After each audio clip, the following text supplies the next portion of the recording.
joining us now to discuss. Arkansas Attorney General Leslie Rutledge, thank you very much for joining us.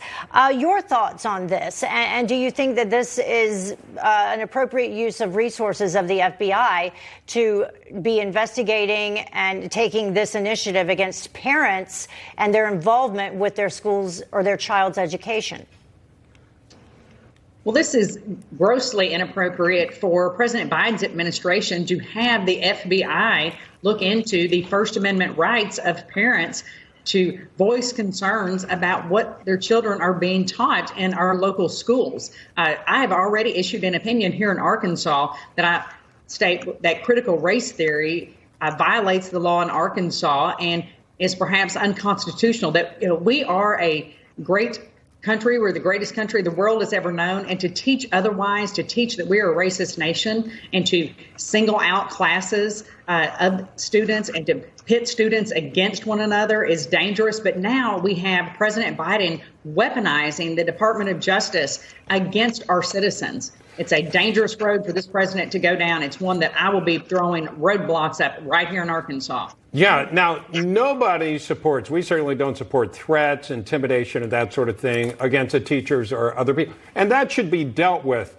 and dealt with perhaps on a local level. But you mentioned free speech. These are parents who are involved with what's happening with their children. The schools are public entities. I mean, this is by definition a government, so they have the right to free speech. It sounds like the FBI and the Biden administration are not approaching it that way. Why do you think they're not approaching it that way?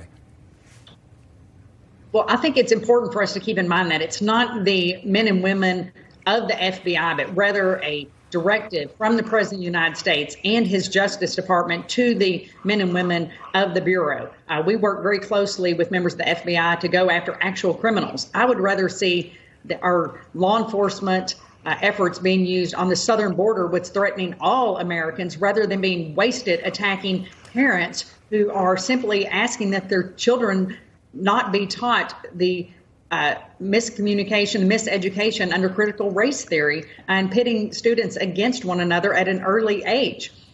We are doing every effort that we can here in Arkansas. My mother taught elementary special ed for 34 years. My sister-in-law is a public school educator. We want to protect our public school teachers, and that's right. We will protect them with local law enforcement and state law enforcement if anyone threatens them, and we will certainly protect those little kids in those classrooms that are there and the safety and security of our classrooms. But what we will not tolerate is an overreaching federal government that is weaponizing the Department of Justice against parents who are simply wanting their kids to be educated and to learn that America is, in fact, the greatest country that the world has ever known. Yeah, as part of this initiative, they're going to create this task force that is going to include specialized training and guidance for school officials and help them learn how to identify threatening conduct. Does that concern you?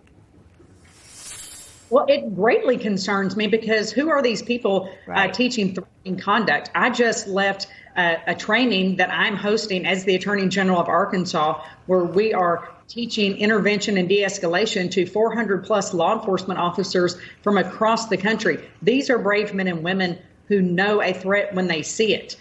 What we don't want to have happen is for the ultra liberal left to say that language that is protected under the Constitution as free speech is a threat to someone. I was taught in law school what threatening language is. If you yell fire in a crowded theater is the great example that most every law student in America has heard about. What is not threatening is for parents to express concerns over how their children are being educated. All right, Attorney General Leslie Rutledge, thank you. Thank you.